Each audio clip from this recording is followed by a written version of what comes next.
Things Africans, are you good? I'm good, guys. Is the so-called government of national unity crumbling? Right? I'm asking this question because I'm being informed by the rift in the Department of Public Works, right, between its minister Dion McPherson, who's from the Democratic Alliance, and Sihlezi Kalala, who's a deputy minister, who's from the African National Congress, right? This is a white man and a black man, right?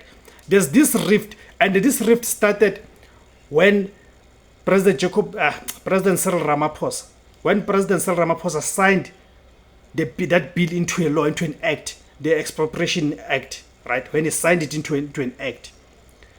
Remember Dion McPherson, who's a minister of public works, the department that actually is a custodian of most of these properties and stuff, right, said no expropriation of private property will take place while he is still a minister of public works. All right, so you have a minister who, right after the president signs a bill into an act, into a law, you've got a minister who goes into the internet and X platform, right, to write that while he's still a minister, that act will not be implemented. Therefore, rightly on the spot, defying the president. And remember, as per the Constitution, it is the president who appoints ministers, right? It is the president who appoints ministers, right? So this minister who was appointed by this president tells the president and the whole world that he is defying the president. He will not implement what the law, the act that the president had signed into a law.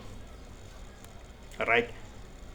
So then you've got the deputy minister, who then also took to the internet, who said that the president is in charge. And the minister who serves at the behest of the president does not have much of a choice, right, but to follow the instructions and implement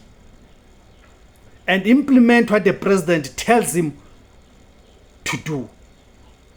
And during the debate of the State of the Nation address this week, again we saw this, when the deputy minister of the very same department, the Department of Public Works, Sihlezi Kalala, took to the platform, right? He went on an offensive.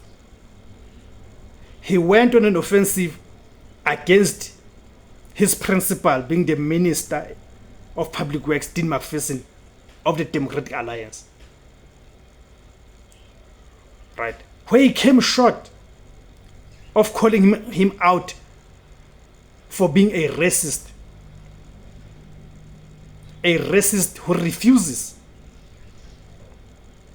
who refuses to implement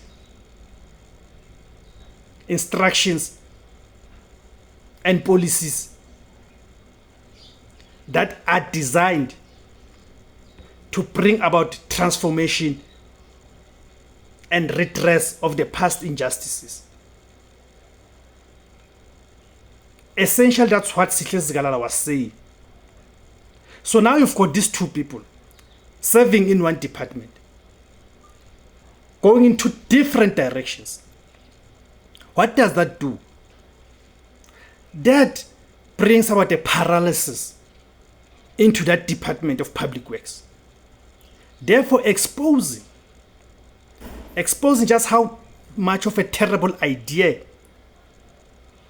and a sellout idea this government, so-called government of national unity is, of which of course we know is just a grand coalition between the Democratic Alliance and the African National Congress. Because you're not supposed to be having a minister and deputy minister bring out the paralysis into a department whereby they cannot agree on the policy. Because here's a policy.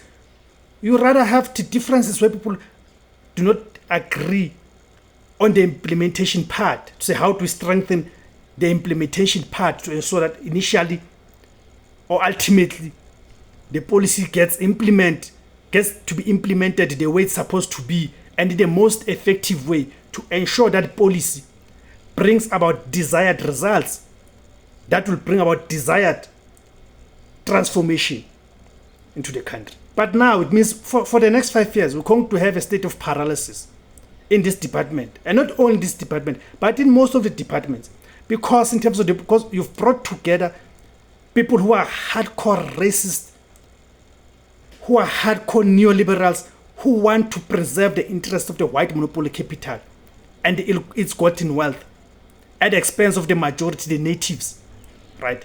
On the one hand. Then on the other, you've got people who claim to be about transformation, right? Who, in terms of the policy, the organization has always been about transformation. But for the past 10 years, right, they have morphed into something else that is an apologist and a defenders of the white monopoly capital. So these people now, they are bringing about a paralysis, because in terms of the vision, they do not share the same vision. These ones, they claim that they want transformation. These ones are resistant towards transformation. So at the end of the day, who gets to suffer? It is black, poor majority that is going to suffer the consequence of this state of paralysis. Yes. So I'm asking you guys a question. Is this a sign of a crumbling so-called government of national unity? Right? What are your opinions on that? Okay.